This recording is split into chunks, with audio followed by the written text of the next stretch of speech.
Recently আমি অনেক বেশি কোশ্চেন পাচ্ছি, ভাইয়া আমি যদি এলিজিবিলিটি সার্টিফিকেট ছাড়া বাইরে চলে আসি তাহলে আমি কি বাংলাদেশে ব্যাক করে প্র্যাকটিস করতে পারবো কিনা? ফার্স্ট অফ অল বাংলাদেশে প্র্যাকটিস করতে গেলে লাইসেন্স এক্সাম দিতে হবে। সেটা হচ্ছে বাইরে থেকে যারা পড়ে আসবে তাদের ক্ষেত্রে।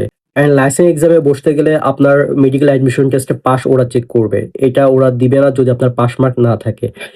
অ্যান্ড এই সার্টিফিকেটটা নিয়ে আসতে হবে আমাদের ফার্স্ট ইয়ারে, এখানে আসার আগে, বাইরে আসার আগে সাথে করে নিয়ে আসতে হবে।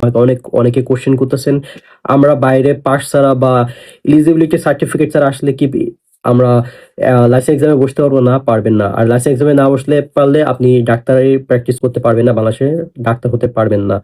সো অনেকের কোশ্চেন থাকে যে আমরা চলে এসেছি, তাহলে এখন আমরা কি করব? বা আমরা অনেকে বাংলাদেশে আছি, আমাদের ডাক্তার হওয়ার অনেক স্বপ্ন, বাট আমরা কি করবো এখন?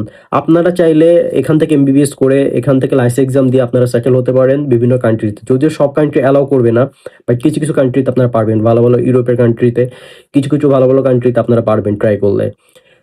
সো এই রিলেটেড যদি আর কারো কোনো কোশ্চেন থাকে তো অবশ্যই কমেন্ট বক্সে জানাবেন। আসসালামু আলাইকুম।